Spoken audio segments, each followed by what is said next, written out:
So good day to all.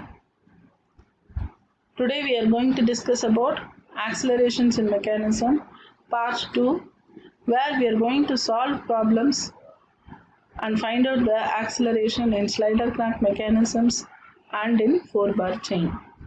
I am Vijayalakshmi, Assistant Professor in Mechanical Engineering Department from Thandai Periyar Government Institute of Technology, Illinois. So in the previous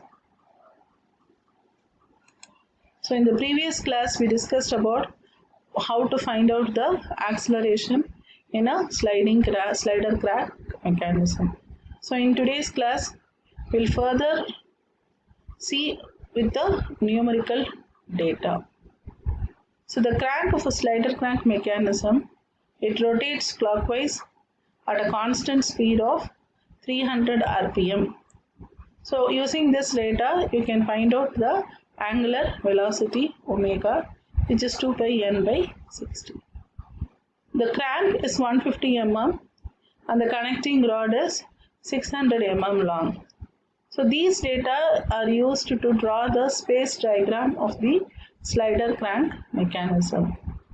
So what we have to find is determine the linear velocity and acceleration of the midpoint of the connecting rod and angular velocity and angular acceleration of the connecting rod at a crank angle of 45. So this is theta from the inner dead center position.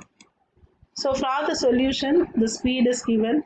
So you can find out what is the angular velocity, and it is given the crank is 150 mm long.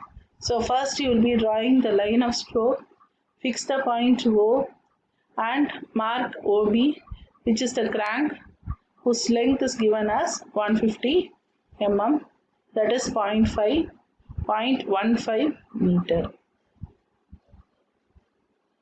Next BA is given as 600 mm, which is 0.6 meter. So with B as center and 0.6 meter as radius, if you cut an arc you will get the point A. So join A, B and O. Now OB is the connecting rod, A is the piston or the slider, and OB is the crank, AB is the connecting rod and A is the slider. So in this case, first we are going to draw the velocity diagram, and then using the velocity diagram we can draw the acceleration diagram, because for radial component of acceleration we have to know what is the velocity, because radial component of acceleration is equal to v square by r, or whatever the length of the link is given. So here point A is moving with respect to O, it is moving in a straight line. So you can find out what is the velocity of A and its direction, since it is going to move in the clockwise direction. So A is going to move towards O, so fix the point O. So this will be the direction of the velocity vector, will be from left to right. So I am marking the velocity vector VA. And then since OB is going to rotate, we know that the velocity vector of B with respect to O is going to be perpendicular to the crank. So draw OB vector parallel to VB vector from the space diagram, or in other words, draw OB vector perpendicular to the link OB. So this is going to be the velocity of B. So we already know what is the velocity of B. Velocity of B is given by OB into omega. Knowing omega and the length of the link OB, you can find out what is the velocity. So this velocity vector is known both in magnitude as well as direction. So you can fix the point B. So you do not know what is the magnitude of VA. So this will be just a line parallel to OA. Now we know that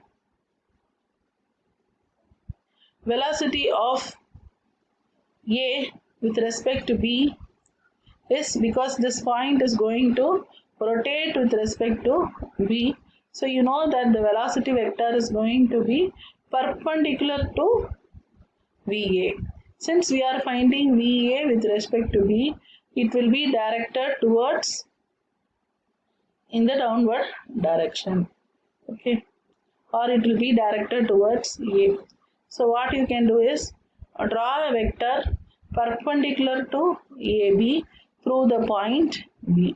So drawing the space diagram is very important, because for finding out the velocity vectors, we are going to draw lines perpendicular to the link. So you have to know what is the position of the link. So once you know the position of the link, if you are drawing perpendicular lines, then you will be able to get the velocity vectors. So now we draw a line perpendicular to AB passing through the point A.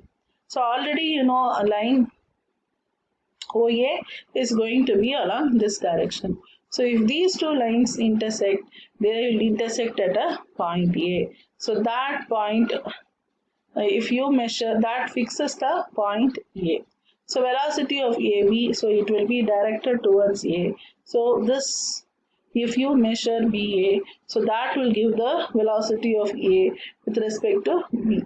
If you want velocity of B with respect to A, the direction of the arrowhead will change, but the magnitude will not change. But just it will be in the negative.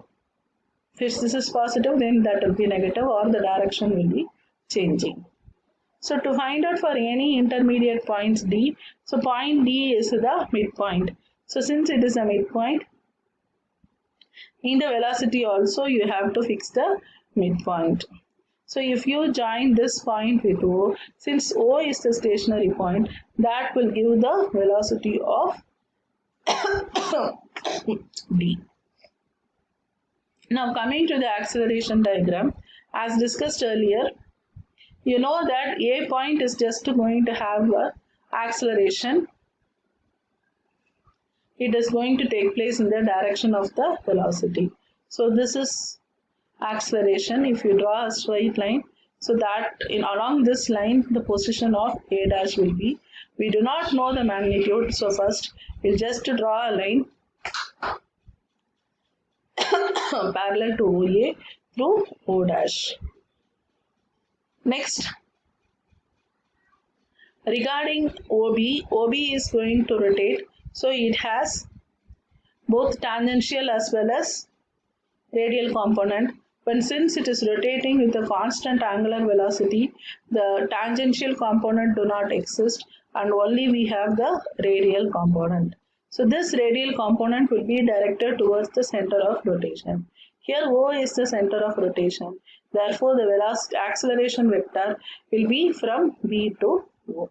So you draw a line parallel to OB, and it should be in the downward direction, and that will give the magnitude of the radial component, the direction of the radial component. To find out the magnitude, we know that acceleration of B with respect to O is equal to VBO square divided by AB. So after finding out velocity of B, ABO is equal to AB, which is equal to VBO square by OB. From that you can find out what is the angular acceleration radial component, which is equal to radians per second. So you can find out what is the magnitude as well as direction. So after fixing the B point, now we are going to come to the third link, that is the connecting rod. So the connecting rod has both the radial component as well as the tangential component.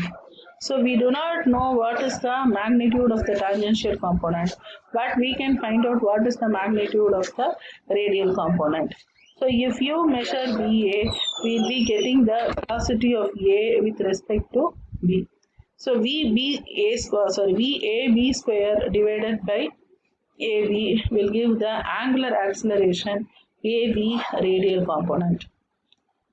So you can find out the radial component ABR, that is VAB square by BA. So you can find out what is the magnitude, that is 3.4 square by 0.06, that is 19.3 meter per second square. So after that you can mark Bx, and you also know what is the magnitude. The next is the tangential component, which will be perpendicular to the,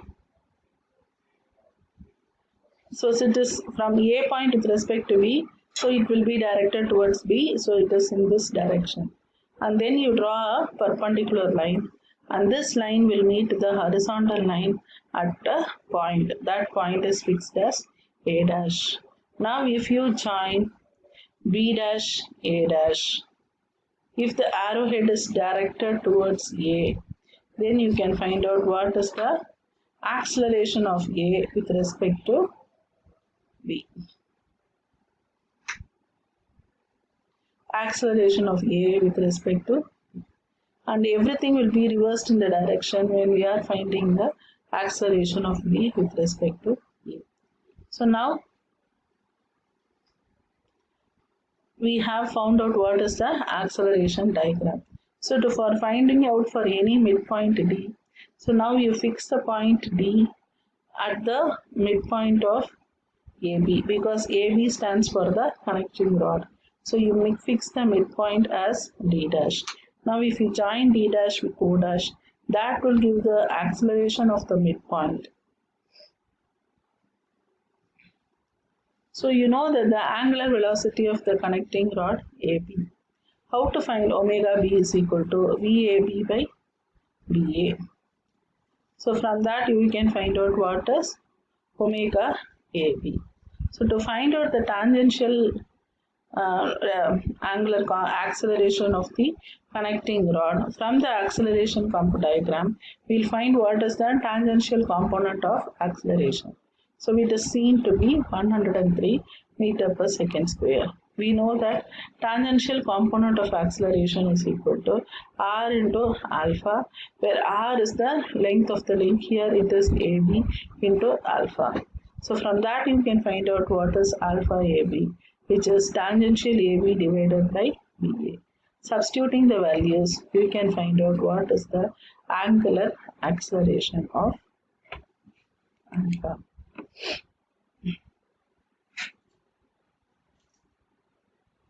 So you have the vector rotating in the upward direction. So it is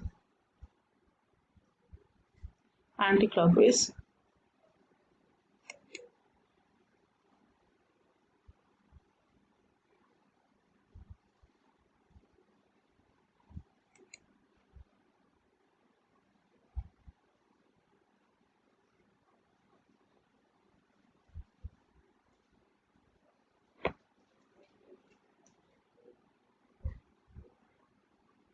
Okay, you can see this is the closing side.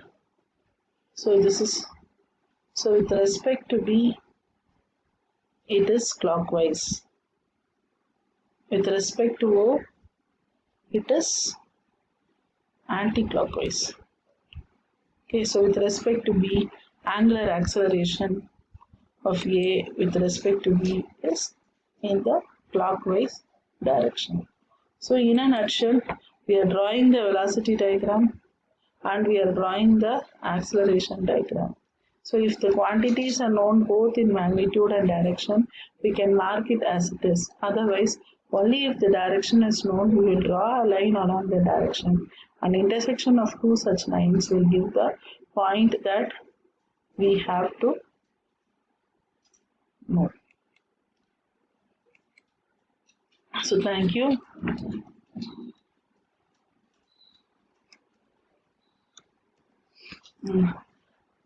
So we'll see how to solve 4-bar mechanism in the next class.